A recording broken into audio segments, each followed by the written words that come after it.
morning, dear children. Welcome you again to the Google Classroom of Sri Gokulam Public School, Guruvayur. I hope you all are fit and fine at home. So let's recall what all things we have discussed in the previous class. Yes, in the previous class we have learnt about shadows. We have learnt about what is shadow, how is shadow formed. Can you tell me what are the three things required to form a shadow? Yes, a source of light, a screen, and opaque object.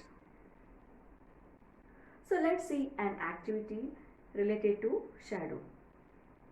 And we will learn about some shapes of shadows.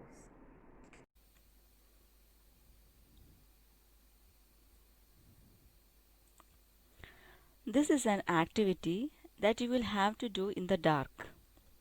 In the evening, go out in an open ground with a few friends.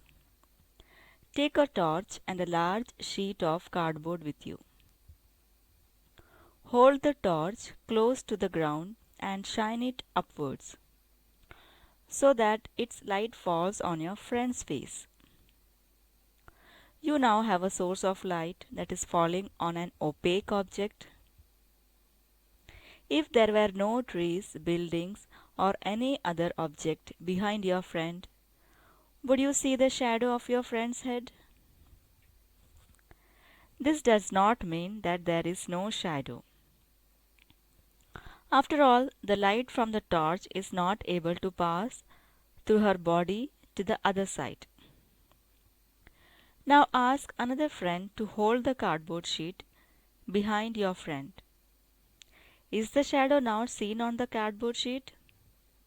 Yes, because the shadow can be seen only on a screen, ground, walls of a room, building, or other such surface act as a screen for the shadow, as we discussed in our previous class.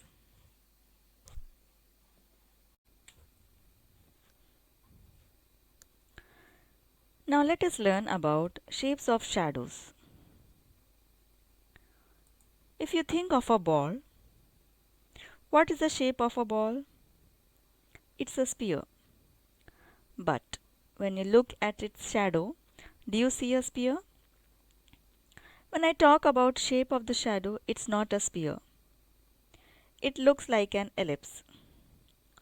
So it is not necessary that the shape of the shadow will be identical to the shapes of the object. Now look at this box.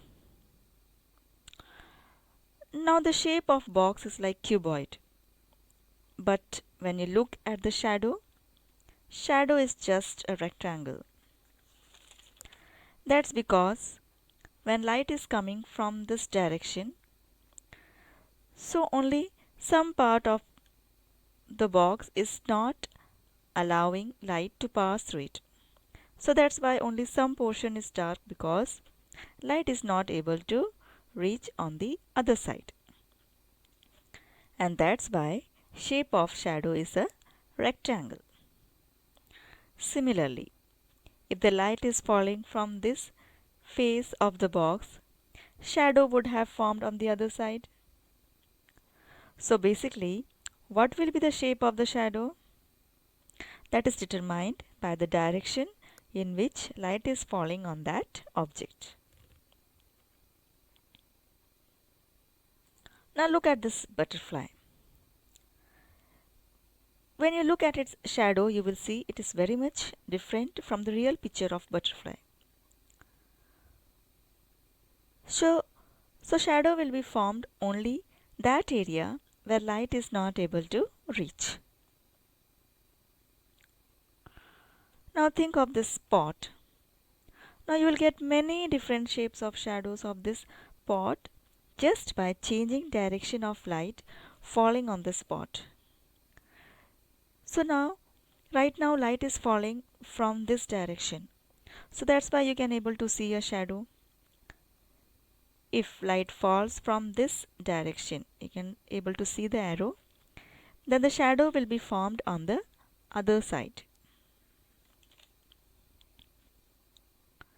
Now when we talk about shadows, we see lots of interesting shadows which has been formed with our hands. In fact, lots of people know this beautiful art of making animals with their hands. Is it interesting? So today we have discussed about shapes of shadow, and we have seen one activity related to shadow. So please students, read the textbook and study the notes. I have attached the URL video and the notes to the classroom. And there will be a small test paper, so please attend it and post it. See you in the next class. Till then, take care. Bye.